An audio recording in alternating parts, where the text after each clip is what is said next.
I like what Zig Ziglar says. He said, fear is false evidence appearing real. That is an illusion that we create in our mind. It is a state of mind that can be changed. So let's look at how we can begin to take some steps to restructure that fear, to begin to expand our visions of ourselves, to begin to increase our self-esteem. Webster said that self-esteem means confidence and satisfaction in oneself. Look at your life right now. Whatever you've done up to this point in time, your life is working. Whatever you have produced, it came out of you as a result of the kind of person that you have become. It's a result of your choices. It's a result of your consciousness. Now you have to ask yourself, are you satisfied with what you have produced? Is this what you want? Would you like for things to be better than this? Do you believe that you deserve better than this? Or are you content? This is it. You don't have to do anything else. That you've already resigned yourself in life and say, well, I'm happy. I'm not starving like the people in Calcutta. Are you allowing yourself to get off the hook like that? Or do you believe somewhere in the back of your mind or in your heart that there's some other great work for you to do? There's something else that life has for you. And that's why you're here. How do we handle this fear factor? How do we increase our self-esteem?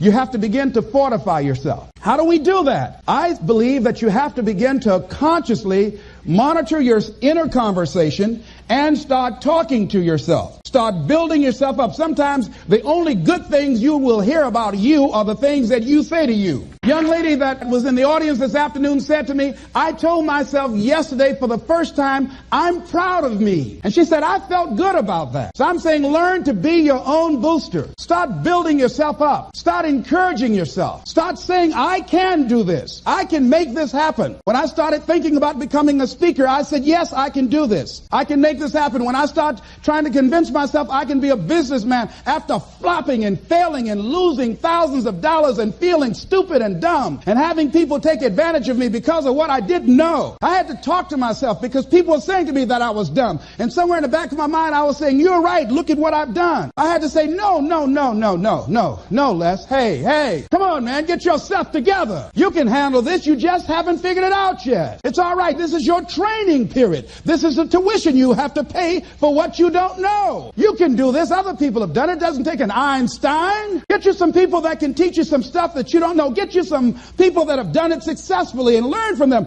Take some seminars, workshops, read some books on how to manage a business. Change the way you see yourself and begin to tend to the personal details. Understand that nobody's going to take care of your business better than you. And when I start changing that kind of mindset of beating myself up because of my mistakes and start looking at the possibility of my doing better, of my making the adjustment that would enable me to do what I want to do successfully, things begin to change. And I'm saying stop beating up on yourself. You do it. I know you do it. I've done it. It's a natural inclination for us to put ourselves down. See, we are born negative, I think, in a negative consciousness because we live in a negative world. See, you don't have to teach children to lie. They'll lie automatically. Did you wet in your pants? No, I did not. Well, what is that? I don't know. You don't have to encourage kids to misbehave. They will do it by themselves. You don't have to encourage them to do the wrong thing. They will do it automatically. You have to correct their behavior. So I'm saying that we have to work through the challenges of life in learning how to begin to work to fortify ourselves. Repeat after me, please. I can live my dream. I can find my purpose in life. And live my purpose. I deserve more from myself. I deserve more from life. Shake somebody's hand on your right and left and say, you deserve more from life too. Here's some other things, ladies and gentlemen. Begin to guard your mind against negative programming. Like turn off the television. Don't watch the news. Don't watch it. I think that more people have a sense of hopelessness and anxiety about life. If you look at the news, you cannot feel good looking at the news. You'll be scared to death. You're scared to go to sleep. I mean, it turns your power down. You've got to be conscious of that. Don't pick up the newspaper and read it. No. Just try this. Just experiment with yourself. Now, if your job depends upon you knowing certain things, let somebody tell you just about those things. But start filtering the stuff you allow to come in your mind. You know that song you used to have? Say, don't let nobody bring you no bad news. I tell my staff, look here, don't tell me any bad news while I'm on the road. Let me handle it tomorrow. I don't like anybody to tell me any bad news at night before I go to sleep. I can't do anything about it anyhow. Why let me go to sleep with that on my consciousness? No, and my staff, they know that. Say, let it wait till tomorrow. And I have a period of time. Tell me bad news between 10 o'clock and 12 noon. After I prayed and meditated and read my books, I'm fortified. I'm ready to handle it. I deal with them, then I'm out of there and I'm going on to something else. So you've got to guard the kinds of things that you put in your mind. See, if you don't program your mind will be programmed, because human beings are goal-oriented. That's why we die of broken hearts early. That's why we're running through life to early grades. We're going through life, ladies and gentlemen. And I think that Henry David Thoreau said that most men live in quiet desperation. Most of us go through life running scared. Larry DeAndre, who I think is going to be one of the greatest motivational speakers around today, told me a story, a true story of a friend of his, that every day when he came home from school, when he would get to a certain block in his neighborhood, there was a neighborhood dog that would chase him. And that dog would start after him barking. Boy, he would run, just running from that dog every day. Finally, he just got tired of that dog chasing him every day. He said, this dog come around here today, I'm going to take a brick or something and bust him in the head. So he was walking home that day, minding his own business. Sure enough, same area, there was that dog there. And the dog started barking, he started running, he saw a brick, and he stopped and picked up the brick and turned around. And the dog got close to him. He realized the dog didn't have any teeth.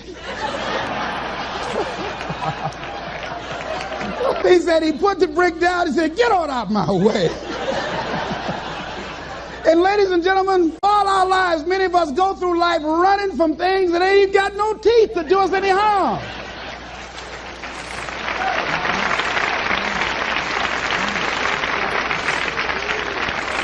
Haven't you been afraid to do something, and then after you did it, you say, whoa, if I'd known it was this easy, I would have done it before. Haven't you ever had that experience? Raise your hand. Absolutely. So we created this in our minds, false evidence appearing real. We made it real in our minds. That's why Churchill said there's nothing to fear but fear itself. That's the destructive monster. So turn off things that can contribute to your fear. Turn a deaf ear to people that all they can do is talk about how negative things are, because they have bought into the consciousness of the world. Start attending workshops, seminars, listening to tapes on a daily basis to begin to recondition your mind, to retrain your thinking. Faith comes by what? Hearing and hearing and hearing. Listen to things that can empower you, that can enable you to create a new reality for yourself, and a new life for yourself. You might appear to be strange around most people. You know, most people think you're strange if you're happy today. People say, how you doing? I said, better than good. Whoa, what's wrong with him?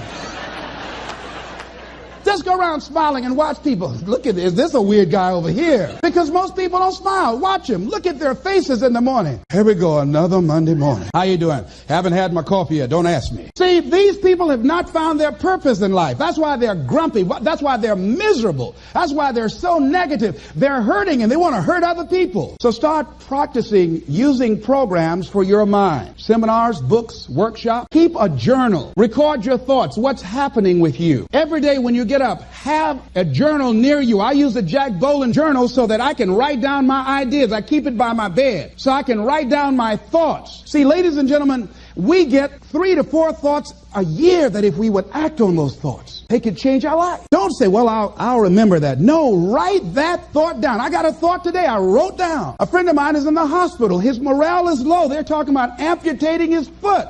He's got to feel very bad. So I said, you know, not only am I going to see him, but I can't be there with him all the time. I said, I'm going to create a tape for him that he can listen to that will heighten his level of morale. We told him the other night, don't go to surgery. You are depressed. Your energy level is down. No, tell him not now. Don't do it now. In fact, most doctors who have any sense of awareness don't perform surgery on patients that are in a state of fear, that don't think they will make it. They wait till they're in a different state of mind. So I said, what about making tapes for people that are facing physical challenges? I said, that's a good idea.